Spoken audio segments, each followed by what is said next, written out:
जिंदगी के भिन्न रंगों को समेट कहानी का आकार देता हूँ। कुछ इसलिए ही तो कहानीकार कहलाता हूँ। ये एक अजीब कहानी है, मगर मैंने जिसको ये बात सुनाई है तो सुनने वाले ने मुझे पागल ही समझा। मगर मैं जानता हूं उस रात का एक पल हकीकत से भरा हुआ था। वो ख्वाब नहीं, हकीकत थी। मगर मैं लाख कोशिशों के बावजूद इस हकीकत को दूसरे के सामने साबित नहीं कर पाया हूं। ये एक लंबा ख्वाब था, पता नहीं वो कौन थी। मैं कुछ नहीं जानता। मैं 28 वर्षीय अविवाहित नवयुवक हूं। मैं एक शांत स्वभाव का हूं। मैं हर रात सोने से पहले विस्की लेता हूं, मगर एक हद तक, एक नपी तुली सीमा तक मेरा ये शौक महदूद है। हाँ, यूं भी कह सकते हैं कि मेरी दैनिक दिनचर्या का ये एक अहम हिस्सा था। शायद ये मेरे अकेलेपन और नीरस जिंदगी के स्वप्न लोक के दरवाजे को खटखटाकर काल्पनिक दुनिया में ले जाकर गोते खिलवाने का काम करता था। मुझसे बड़ा एक मेरा भाई है। वो शादीशुदा है और अपनी पत्नी आराधना और एक बेटी जो लगभग 3 वर्ष की है, उनके साथ पिछले 7 वर्षों से रहता है। मेरा भाई एक बिजनेसमैन है। भैया और भाभी चाहते हैं कि मैं अकेला ना रहकर उनके साथ रहूं, मगर मुझे पसंद नहीं। इसका सबसे मुख्य कारण यह भी हो सकता है कि मैंने अपनी प्रारंभिक शिक्षा से लेकर इंटरमीडिएट तक की पढ़ाई बोर्डिंग स्कूल में की और इसके बाद मैकेनिकल इंजीनियरिंग की पढ़ाई हॉस्टल में रहकर 4 वर्षों में पूरी की। इस वजह से पारिवारिक लगाव कम सा हो गया था और इस वजह से मेरे अंदर भावनाओं की कुछ कमी सी हो गई थी। मुझे अपने सारे काम बचपन से ही अकेले करने में जो सुखद अनुभूति होती थी, उसका बयां शब्दों में करना मुश्किल है। मैं एक आजाद ख्याल का इंसान हूं। मैं अकेला रहकर बहुत खुश हूं, या यूं कह लीजिए कि मैं एक लंबे समय से अकेला रहता आ रहा हूं, तो अकेले रहने की आदत सी हो गई है। बात 12 जनवरी 2018 की है। उस दिन बहुत सारा काम था क्योंकि अगले 3 दिन की छुट्टी थी। मैंने देर शाम तक ऑफिस से ड्यूटी पूरी होते ही ऑफिस से निकल पड़ा। पता नहीं मुझे क्यों कुछ अजीब सी बेचैनी हो रही थी। आज से पहले इस तरह की बेचैनी इससे पहले मुझे कभी नहीं हुई थी। मैंने आज अपनी कार सर्विसिंग के लिए दी थी, जिस वजह से ऑफिस लेकर नहीं आया था। मैं पैदल ही अपने फ्लैट की तरफ चल दिया। कुछ दूर पैदल चलने के बाद नुक्कड़ के पास अंग्रेजी शराब की दुकान थी। मैंने वहां से शराब की बोतल खरीदी और उसके साथ खाने पीने के आवश्यक सामान को बाजू की दुकान से लेकर चल दिया।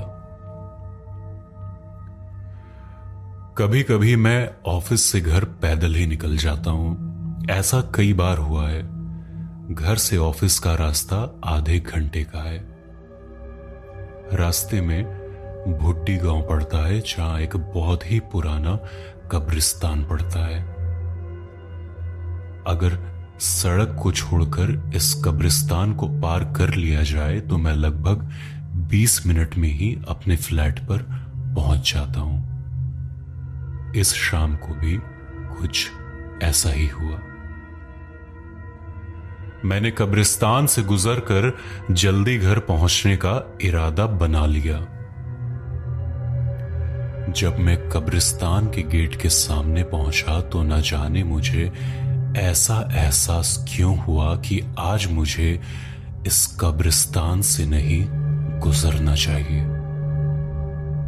मगर आज मैं कब्रिस्तान से गुजरा तो कोई घटना मेरे साथ होगी। जब मेरे दिल में ये ख्याल आया तो मैं एक पल रुका, मगर अगले ही पल मैंने सोचा कि ये कैसी बेवकूफी से भरा ख्याल है। मैं पहले भी कई बार इस कब्रिस्तान से गुजर चुका हूं।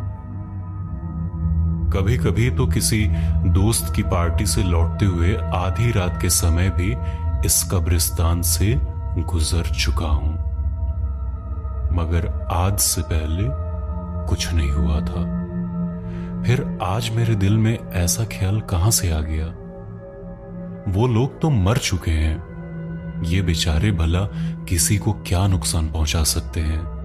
मैंने अपने इस काल्पनिक ख्याल के विषय में सोचना छोड़ दिया और कब्रिस्तान की गेट की तरफ बढ़ गया।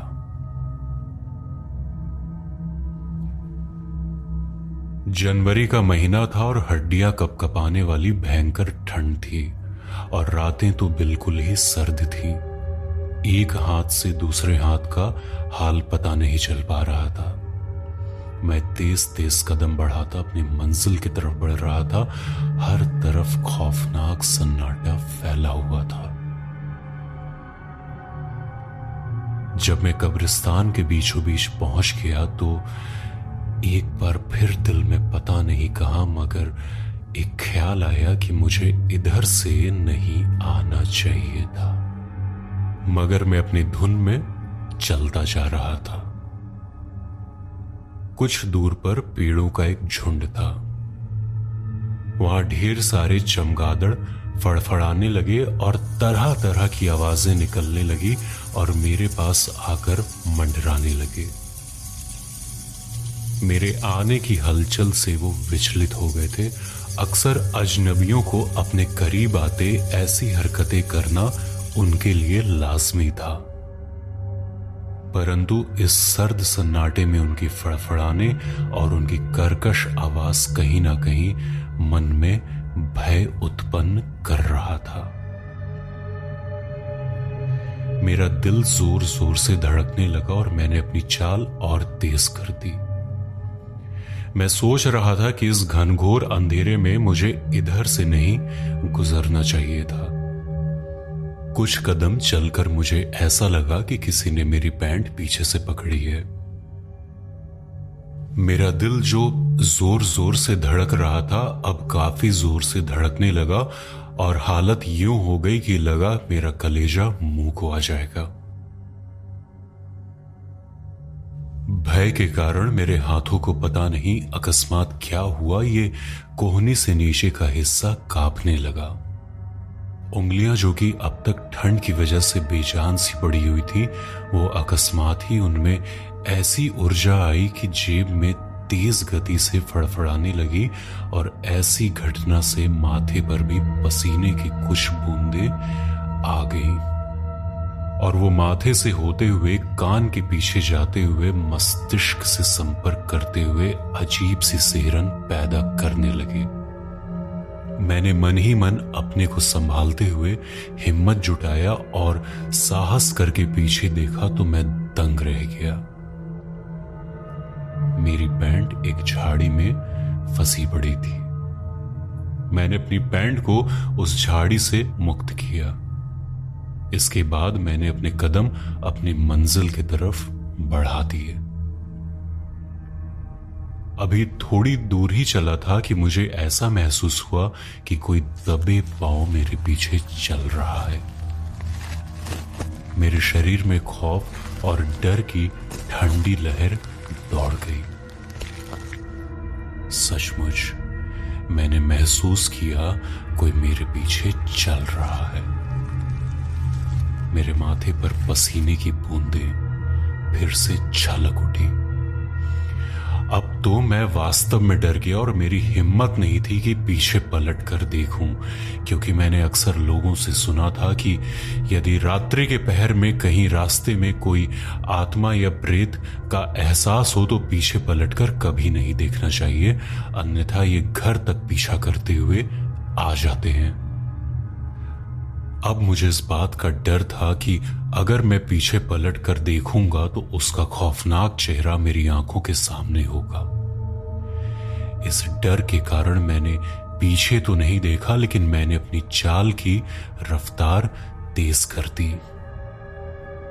कुछ देर ऐसे ही भय से चलते चलते मेरी नजर फ्लैट पर पड़ी तो राहत की सांस ली और मन ही मन भगवान का शुक्रिया कहकर हिम्मत करके फ्लैट के अंदर दाखिल हो गया। मैंने सीधे अपने बेडरूम का दरवाजा खोला और थके मन और बोझिल शरीर को लेकर बिस्तर पर जा गिरा। मैं सोच रहा था कि क्या सचमुच में मेरे पीछे कोई था। हो सकता है ये मेरा वहम हो, हवा भी तेज है। हो सकता है पत्ते की सरसराहट से मुझे ऐसा महसूस हुआ हो कि मेरे पीछे कोई आ रहा है। मैंने ख्यालों में खोया बहुत देर बेसुध सा लेटा रहा। जिंदगी में पहली बार मैं ऐसे ख्यालों में उलझ रहा था। अचानक हवा भी बहुत तेज हो गई थी। अचानक हवा के इस तेज बहाव के कारण खिड़की खुल गई थी और वो तेज हवा के थपेड़े खाकर दीवार से बार बार टकराकर अजीब सी आवाजें पैदा कर रही थी। इस हरकत से मेरा ध्यान भंग हुआ और मेरी माथे की लकीरें गहरी उभर गईं। दीवार की घड़ी पर नजर डाली तो रात के 11:30 बज रहे थे। मैं काफी देर लेटा रहा। सामने टेबल पर रखी बोतल खामोश दिख रही थी। उस बोतल को देखकर ऐसा प्रतीत हो रहा था कि मानो जैसे वो मुझे अपनी ओर आमंत्रित कर रही थी। मैं सारे ख्यालों को दिमाग से झटक कर उठ बैठा। बोतल को देखकर मेरे अंदर उत्साह भर गया। मैं बाथरूम पहुंचा और मुंह पर ठंडे पानी के छींटे दिए। मुंह हाथ साफ करके मैं सोफे पर आ बैठा। मैं अपने आप को हल्का और तरोताजा महसूस कर रहा था। मैंने जल्दी से 2 बड़े पैग गले से नीचे उतार लिए।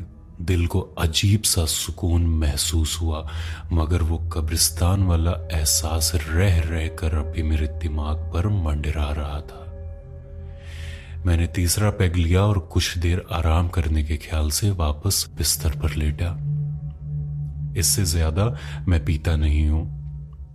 सोचा जब थोड़ी देर बाद दिमाग पर इसका सुरूर छाएगा तब खाना गर्म करके खा लूंगा। कुछ देर लेटने के बाद मेरे दिमाग पर इसका असर छाने लगा। अब मैं कब्रिस्तान वाला डर अपने दिमाग से पूरी तरह निकाल चुका था। सोच रहा था कि आज की रात मुझे भैया और भाभी के साथ बितानी चाहिए थी। तकरीबन मैं 3 महीने से उन लोगों से नहीं मिला था। मैंने खाना खाकर वहां जाने का इरादा पक्का कर लिया। एक बार फिर मैंने दीवार की तरफ टंगी घड़ी पर नजर डाली तो रात के 1 बज चुके थे।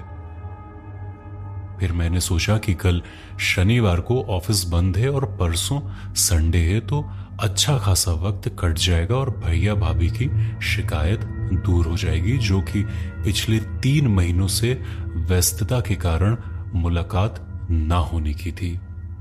और सबसे बड़ी बात यह कि अपनी 3 साल की भतीजी आकांक्षा से भी घुलने मिलने का बहाना मिल जाएगा। मैंने सोचा कि एक बार कॉल करके अपने आने की सूचना भैया को दे दूं, और ये सोचकर मैंने मोबाइल लपक लिया।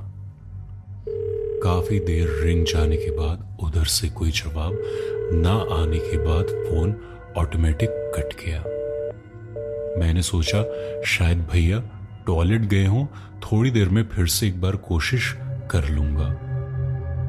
मोबाइल की बैटरी भी दिन भर का बोझ उठाने के कारण जवाब दे रही थी। मैं झटके से उठा और मोबाइल को चार्जिंग में लगाने के बाद बिस्तर के पास पीठ के पीछे तकिए को दीवार से लगाकर बैठ गया। मैंने सोचा कि जब तक भैया की कॉल बैक आती है या मोबाइल जब तक चार्ज हो रहा है, क्यों ना तब तक खाने को गर्म करके जल्दी खाकर निपटा दिया जाए। मैं खाने को गर्म करने के ख्याल से जैसे ही उठा था कि अचानक बिजली कट गई। मैं बिजली के जाने से झुंझला सा गया। खिड़की से बाहर झांक कर देखा तो बाहर सड़क पर गहरा अंधेरा छाया हुआ था। स्ट्रीट लाइट भी गुल हो गई थी। बाहर इस ठंड में जो सन्नाटा पसरा हुआ था वो अकस्मात ही कुत्तों की रोने की आवाज शुरू होने से टूट गई। वो इस कदर रो रहे थे मानो जैसे वो बिजली के जाने का मातम मना रहे हो।